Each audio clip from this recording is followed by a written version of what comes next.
Navigating the dynamics of the Korean Peninsula requires more than just information, it demands insight. Korea Risk Group offers strategic consulting that cuts through the noise. Our experts provide in-depth analysis, risk assessments, and bespoke reports, all tailored to your specific needs. Whether you're exploring new opportunities or managing existing challenges, our insights can be your compass. To learn more about how we can help you make informed, strategic decisions, visit korearisk.com/solutions today.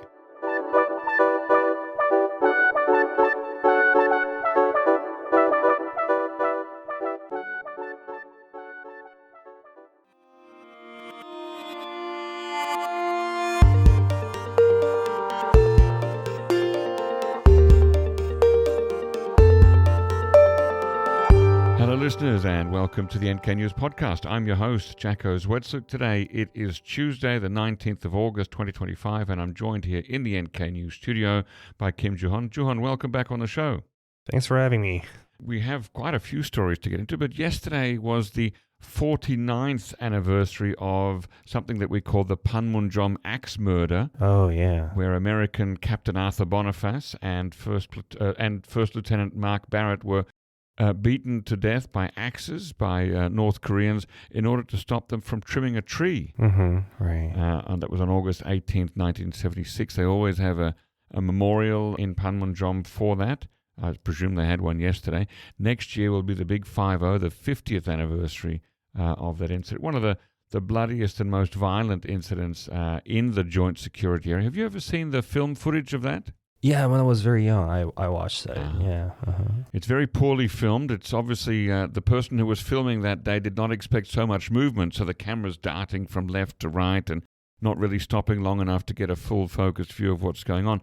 But certainly, yeah, it was quite a dramatic incident, and it led to the biggest military operation ever to chop down a tree, Operation Paul Bunyan. Right. Yeah. Were you in Korea at the time? Oh, no, I was not here in 1976. In fact, I hadn't even emigrated from the Netherlands to Australia yet. I was still living... You must be very young. I was very young. I was living in Leiden, near Leiden. Now, last week, on the 13th of August, there was a press conference, and you went there, and it's all about a 95-year-old man who wants to go to North Korea, or I should say he wants to go back to North Korea. Tell us a little bit about that story. So his name is Ahn Hak-sop, and he was a former DPRK soldier. So he came down to Ulsan, which is currently in North Gyeongsang, but at the time it belonged to Gangwon province, with his fellow North Korean soldiers. And he was his mission was getting to this communist office in Gangwon province, in South Korea, but he was... This is very late in the war, isn't it? This is around 1953 or 50, yeah. Just a couple of months, April 1953, before the armistice was signed, he was arrested. So he was behind enemy lines, well behind enemy lines, right? Right. Yeah. But he was arrested there, but he refused to become... I mean, he is South Korean, but he... Yeah, he maintained his ideology. Right. That's what they call in South Korea a long-term unconverted prisoner. That's a prisoner who refuses to give up his loyalty to the DPRK and say, I will be a loyal and faithful citizen of the Republic of Korea. I will not try to overthrow the government. I will not try to spread communism, etc. So he refused to do those things. That's why they call him unconverted. Right. And he spent quite a long time in prison. He was released 30 years ago in 1995, about the year before I first came to Korea. Even though he still, as far as I understand, he hadn't converted, even in 1995, they just said, well, you're 60 now, we'll let you go. Right. And he lived for many years in Gimpo, which is where I lived in 1999. Didn't know him then, didn't get to meet him. Unfortunately, it would be fascinating to meet him and hear his story. And in the early 2000s, I think it was it when Kim Dae-jung was president, they sent a whole bunch of these unconverted people back to North Korea. There was a deal between North Korea and South Korea, and they repatriated a bunch of these men, and there was a documentary made about that repatriation. It's called Songhwan.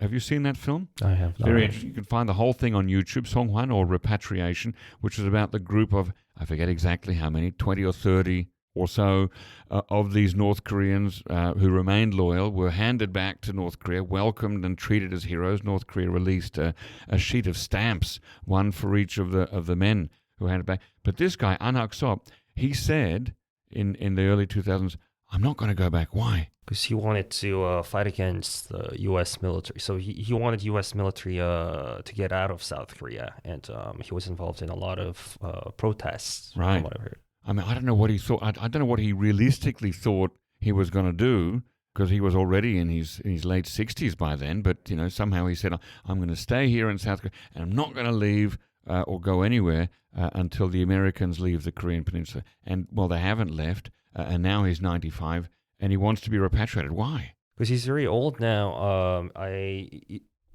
said he's very sick, and he was seeing a doctor, and he doesn't want to get buried in South Korea because he thinks this is a colony of the United States. Right. Okay, so he remains very ideologically committed, very loyal, right. And in fact, he's got a group around him, the Ahn Hak-sop Repatriation Promotion Group. They're the ones who held the press conference in Jongno last week, and they have demanded that the South Korean government allow him to be sent back to North Korea, repatriated through Panmunjom at 11 a.m. tomorrow, August 20th. Is that likely to happen? Well, Unification Ministry didn't really answer that, so I'm not sure what's going to happen tomorrow. But yeah, he's still going to walk back home no matter what happens. So you're going to try to walk to Panmunjom. Right. But as you know, I mean, you've served in the military here. I can't even just go. No one can go to Panmunjom just like that. You can't just go there, right? It's first of all, you have to get through the line of civilian control, which is a couple of kilometers before the demilitarized zone. And then you have to get into the demilitarized zone, 2 kilometers to Panmunjom, to the military demarcation line. And then you're finally crossing into North Korea. And no one's doing that without permission of A, the South Korean government, and B, the United Nations Command. Mm-hmm. Right. UNC is in charge. So, and both UNC and South Korea haven't publicly said that they're going to help him to get to North Korea, right? It's a sad story. I mean, here's a man who he's lived a very long life. He's 95. He wants to go to North Korea, although he's originally from the South. But for ideological reasons, he wants to go to North Korea to be buried there. I don't know. What do you think? My feeling is sort of just on a human rights basis that a country shouldn't forbid a person from going where they want to go. So if this man wants to go to North Korea, if I were president of South Korea, I would say, let him go. He's not coming back. He's not going to, we won't let him come back to South Korea. We'll give him a one-way ticket to North Korea, and if he wants to die there, that's his choice. Right. But I wonder how North Korea would respond to this, because it's their soldier who spends more than 42 years in the South Korean prison. But there have been other, back the first case of this was in 1993, 2 years before Ahn Hak-sop was released. There was a Ri In-mo, if I remember his name correctly. I think he was possibly a Zainichi Korean. Anyway, he'd also done some time in South Korea, and they repatriated him. North Korea welcomed him, made a book about him, and they did this with the 30 or so men in the early 2000s. So I imagine that North Korea could make this into a propaganda victory if they wanted to. Mm-hmm. Right. But that's okay. That's what North Korea does. But let the man go if he wants to go.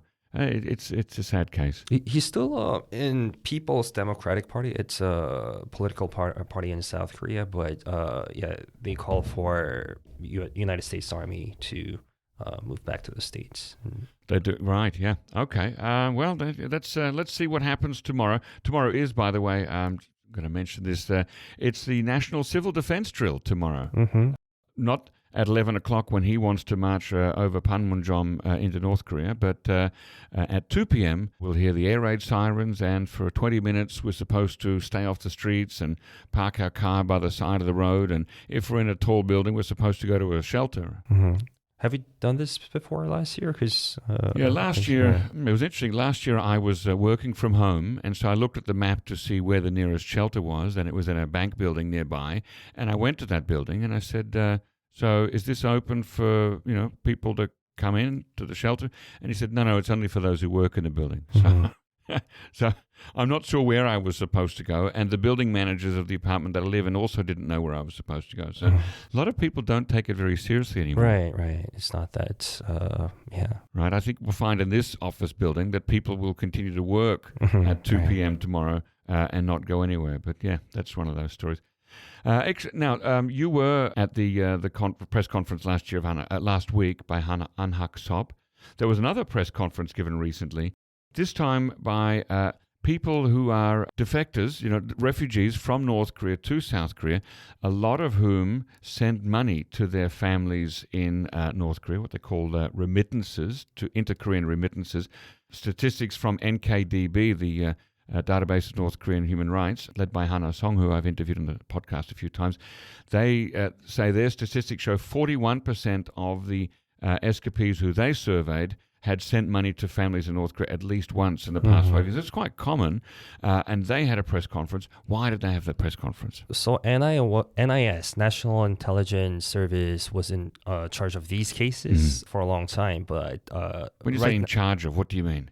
So they were supposed to investigate those brokers who are sending money back to their families. But since 2024, I believe January last year, the police, the South Korean police. Right, Korean National Police. Right. They're in charge of these cases. And right. Yeah, they started investigate these cases very actively. I'm not sure why, but I think NIS didn't care too much about it since... Right. So technically it's a breach of the law, but as you say, the NIS didn't worry about it because they don't see the amounts as being very large, and they don't see them as being directly helping the North Korean state, but helping relatives of people in North Korea. Right, but maybe for the police, they need to improve their performance records. Maybe, that could be the reason, right? Right, and so some of these people, they were arrested, charged, fined for sending money to North Korea, right? Right. So like these two people that I met, their trial is happening August 29th. Okay, so late next week. Right, and they were a couple actually. And they're charged with sending money to their family members. Right. They were actually helping other North Korean defectors. They're the middlemen. They're the brokers. Yeah, they were brokers, and they were working with one Chinese broker. Right. Yeah. Wow. And so they basically said, at their press conference, sort of leave us alone. Right. Right. Stop doing this. Stop this investigation. Right. Have the police made any statement in response? I tried to reach out to them, but I was not able to get their comments. Yeah. Now, interestingly, South Korean lawmaker John Linton, or In Yo-han, who I interviewed on the podcast last year, he's from the People Power Party. He's actually pushing a change in the law, isn't he? Yeah, he's trying to legalize this. Right. Yeah. So that North Korean refugees living in South Korea can legally send, through some process, send money to North Korea, or at least that the police will leave them alone. Right. Yeah, that's what his assistant told me. Yeah. Right. Do you think that has much chance of getting support? Right now, under the Lee Jae-myung administration, things are changing very quickly. So it might be possible since they're trying to allow all those humanitarian and those kind of activities. Yeah, it's an interesting subject, though, isn't it? Because typically the Democratic Party, the Minju Party of Korea, when they're in charge, things go badly for North Korean refugees in South Korea, right? Makes sense. Their human rights are negatively affected. They're discouraged from speaking in public, and for example, we know that NKDB had no access to refugees in Hanawon during the Moon Jae-in administration. But in this case, because it's sending money to North Korea, perhaps they will get some relief. I don't know. But I don't think the Kim Jong-un regime would like this. So, I mean, John Linton is in People's Power Party. Right, he's in the conservative party. Right, conservative. So, I guess like DP might not like this. Yeah, right, that's a good point. So if the North Korean government says to the South Korean government, or just makes an announcement through its propaganda organs, we don't like this, we don't want your dirty, tainted money coming from the South to our people in the North, that the Lee Jae-myung administration might be inclined to crack down even more and investigate that. Right. Okay. Another human interest story here about featuring refugees is that there's a new boy band with members from North Korea. Yeah.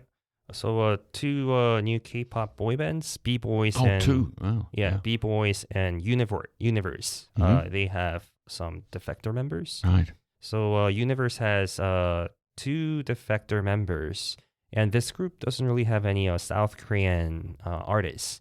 So they have 5 members, and the rest 3 are all non-Korean. 2 of them are American and 1 Japanese. So it's a very unique group. Oh, that's quite international. Right, American, Korean, Japanese and North Korean all in there together. Right. That's fascinating. Okay. Now, how do they feel about you doing a story on them featuring their North Korean past?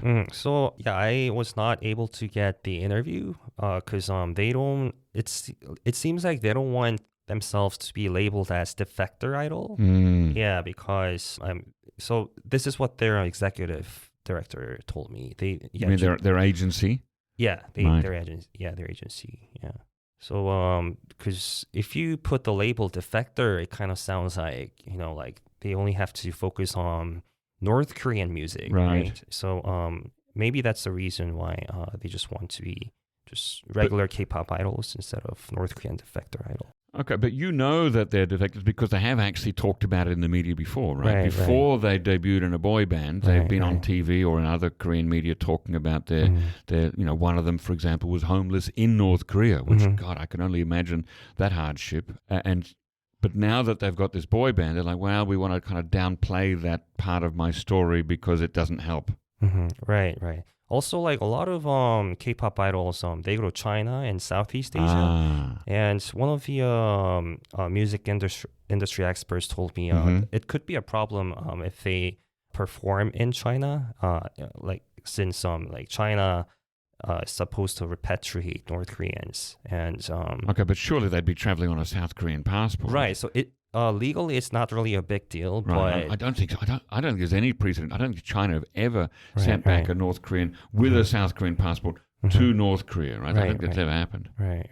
So, but this music expert, like, he used to train other defector artists, and he told me, going to China could cause some type of political issues. Yeah. So, like, I think they kind of have to like downplay their identity. Yeah. I'm sure that. I mean, look, once China knows, I'm sure it's in the files, right? It's they're not going to forget even if you downplay it. But there was a mention in your story of an older previous girl group of defectors, right? From almost 20 years ago, Dalle Music Troupe. Dalle Music Troupe. Yeah. So this one was disbanded because of like internal issues. Right, they had some infighting, some jealousy and things. Right. So their manager said they were being jealous of each other. I'm not exactly sure what that means, but were they singing K-pop or were they doing trot? Do you know what sort of music they were doing? I think it's not exactly K-pop, but it's probably similar to trot. Okay. Yeah, old style K-pop, I would say. Right. So there are actually some, or there have been, and now there are even more Korean pop music groups, or popular music groups, I should say, rather than K-pop specifically. So these 2 new groups are what, B-Boys and Universe, you said, eh? Let's see how they go. Okay, and last thing to leave us with, Jooheon, I understand that you're going in for some reserve military training soon. Right. So I was in the military. I was in Katusa. The Korea augmentee to the United States Army. Right. So I was serving and living with the U.S. Military. Yeah. Which base? Camp Humphrey. Oh, that's the main base here in Korea. Now, you're exactly the kind of man that Ahn Hak-sop would not like, right? Because you're kind of helping the U.S. military here for how long was your service, your period? I did it for almost 20 months. Okay. But I think it's 18 months for it's getting shorter, shrinking. It was almost 2 years for you. Wow. Okay. I mean, would you, if you had the chance, would you interview Ahn Hak-sop? Oh, yeah, sure. I mean, I'm technically his enemy. It could be an interesting conversation. It would be fascinating. Yeah. Look, I hope you do get the chance. I mean, I'd love to have him on the show. We'd need an interpreter, of course, but it would be a fascinating story. I do hope he finds peace in this life. Anyway, thank you so much for walking us through these stories today, Kim Jooheon. We'll see you on the show again soon. Thanks for having me. Looking to stay informed about South Korea's fast-evolving political, business and cultural landscape? Join us on Korea Pro, the go-to resource for in-depth analysis expertly curated by top-tier professionals. And now you can pick the membership level that best suits your needs, thanks to our new subscription packages. Starting at just $199 annually, you can access daily analysis and our weekly podcast. Or try our premium membership package, which offers additional perks such as executive briefings, monthly reports and forecasts, networking receptions and event opportunities, as well as much, much more. To find the best fit for you, just head to signup.koreapro.org and become a member today.